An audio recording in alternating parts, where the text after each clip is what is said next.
So it was announced very, very early Monday morning that Paul George has officially signed with the Philadelphia 76ers. The Clippers actually released their own statement on Sunday saying that he wouldn't re-sign with them. And this brings to the end an era of Clippers basketball where just nothing really happened if you look at it. This past season, they had that last gasp. Like, it looked like, okay, maybe they were going to contend. And then, like clockwork, Kawhi gets injured. They go out in the first round, and we knew it was over, but I'm surprised they didn't bring Paul George back. But we got to break down just the legacy of nothing. They did nothing for 5 years. So on the 5-year anniversary of them acquiring Paul George and Kawhi, let's break it down for you.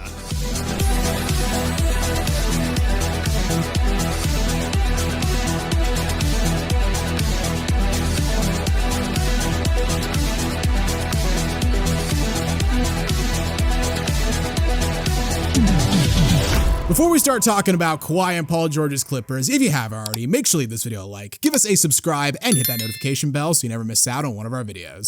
So like we said in the intro, the Clippers announced on Sunday that Paul George would not be signing a new contract with the team. First of all, I don't know if we've ever seen a situation like this in NBA history where a team announces that one of their players is not going to re-sign with them. I mean, it happens all the time in like soccer. I don't think it's ever happened in the NBA. And second of all, like we also said in the intro, this era of Clippers basketball. I mean, it'll get a full retrospective at some point in the future, but talk about an all-time flop. I mean, they were relevant, at least. I mean, that you can't always say that in Clippers history, but yeah, you're right. This era just sucked. Like, there was the one night we all remember they bring in Kawhi and Paul George, and the haul to trade for Paul George was Shea, Danilo Gallinari, 5 first-round picks for their own, one of which hasn't conveyed, one of which was the Jalen Williams trade, then a Miami 2021 and 2023 pick, 2 pick swaps. It is important to keep in mind because we always just see the straight up, oh, this is the worst trade ever. They traded Paul George for all of this. They were getting both players, so keep that in mind. Like, if you're the Clippers at the time, you make that trade 10 times out of 10. It didn't pan out, but they were going all in. I mean, for Clippers basketball, they wanted to win that title. LA had AD and LeBron. They needed to compete. The move makes complete sense. I tell you, as a Blazer fan, at least they fucking tried. Exactly.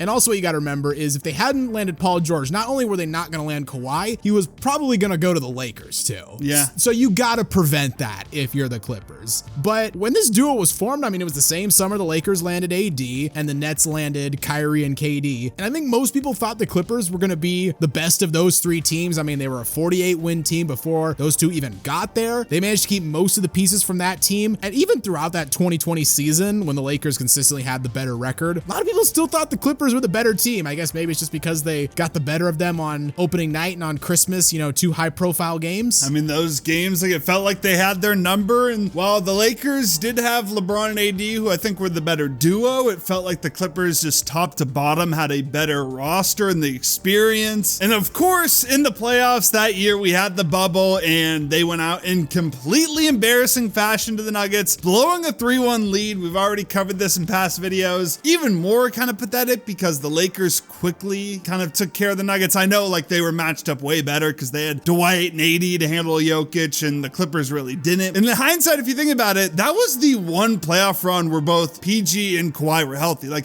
every other year they had an injury. That playoffs, they were mostly healthy and then still couldn't get it done. They got completely embarrassed. Yeah, every other year besides that, something went basically catastrophically wrong. I mean, you run it back the next year, you lose Kawhi to a torn ACL. If he remains healthy, I mean, maybe they could eventually beat Phoenix. Who knows? I mean, they pushed him to 6 without Kawhi. 2022 was basically a wash because Kawhi missed the entire year. They couldn't even beat the Pelicans in that play-in game, cost the Blazers a first-round pick. Ridiculous. Fucking unbelievable. Paul George just had to get COVID at the worst possible time. And then, like, in 23, PG and Kawhi both missed 25-plus games. Paul George this time misses the playoffs. Still, though, after that game 1 against Phoenix, Kawhi played really well. They took game 1 off the Suns in Phoenix, but Kawhi tears his meniscus, missed the final 3 games of the series, and despite Russell Westbrook playing his heart out, they go down in the first round. But this year, you mentioned it briefly at the beginning, felt like maybe they were finally putting it together. Worth noting, it didn't start out like that, lest we forget that 6-game losing streak immediately after they traded for James Harden. But they completely pulled things around there. 26-5, you know, they add Harden to the group. They had a deep team. That locked up Kawhi. That was enough for him to sign a 3-year, $150 $53 million extension. And at the time I was like, okay, so they're probably going to re-sign Paul George. Paul George hadn't inked yet, but to me it felt like it was inevitable. He was gonna. Fast forward to the playoffs, still finished pretty well, 51 games, cooled off a little bit, matched up against Dallas in the first round. We both picked Dallas, but I mean, the West was just stacked this year, and this series felt like it could have gone either way. Yeah, it was not unthinkable that the Clippers could win this series. I mean, they had home court, and they had already beaten the Mavericks in the playoffs twice in a couple of years prior. Yeah, the big question mark, though, was Kawhi's health going into the playoffs. He ends up missing game 1. He plays the next couple of games, but then after game 3, he gets shut down. Even then, though, I mean, they tie things up after that big game 4 win in Dallas. Could go up 3-2 with a win at home in game 5, take a commanding 3-2 lead, and in true Clippers fashion, just get blown off the court. I mean, I know the Mavericks have a knack for doing this to teams. They did it to Phoenix. They did it to the Clippers here. They would eventually do it to Minnesota. But good God, you have a game 5 on your home court, a chance to go up 3-2. You're still very much in this series, and that's the performance you put forward? Unacceptable. Pathetic. And of course, they go down in game 6 on the road in Dallas, and they bow out in the first round for a second straight year. So this was the year where it felt like the most things went their way. I mean, you get Harden in, it's a little rocky at first, but you eventually figure it out. They had that great stretch in the middle of the season, over 31 games, they go 26-5, they get the 4 seed, they got home court advantage in the first round, the West is wide open, and you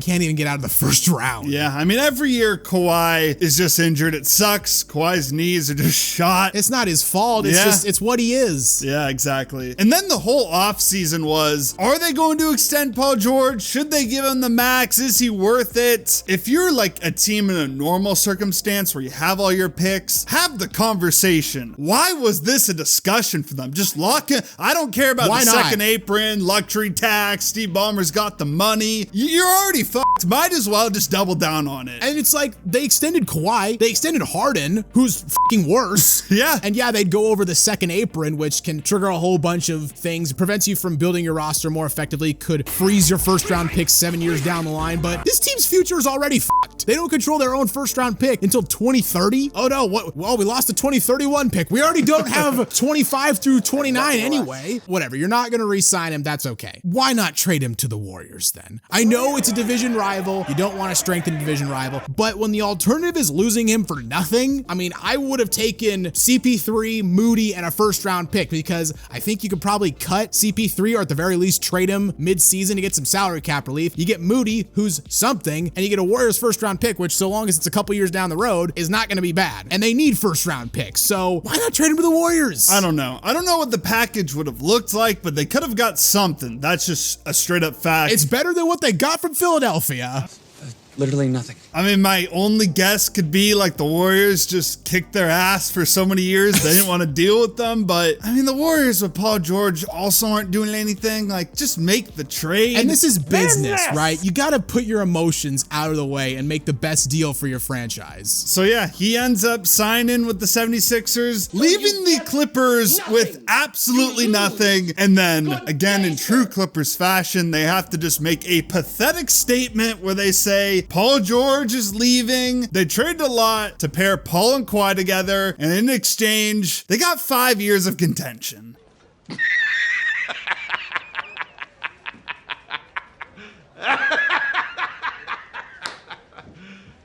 You serious? Which also really isn't true. It's not true at all. Keep this in mind. The Dame and CJ Blazers made it just as far as the Clippers ever did with Paul George and Kawhi. And like, what's the Clippers' future at this point? I mean, you're stuck with Kawhi and Harden for the next 2 years, who are both aging and are both injury prone. Their cap situation is still pretty precarious. They have legitimately zero good assets to upgrade this roster with. This is my thing. It's like, why not re-sign Paul George? The future of this team is already you might as well just go all in with what you have now and see if you can pull off a miracle and win a title with this core. There's got to be something with these second aprons or something we don't know, or just the luxury I really don't know, because I understand not blowing it up. You don't have the picks. You're going to this new arena. You don't want an empty arena in Los Angeles. Like, that just isn't a smart move. And Kawhi and Harden aren't going to get you good value anyway. Yeah, but I don't get not re-signing Paul George. Like, I'm just struggling to get it. Like, I know he's not worth the contract, contract, a 38-year-old Paul George making $50 million. That's going to be egregious, but you're already screwed. Like, we're not talking about a normal position. We're talking about the damn Los Angeles Clippers, who right now are just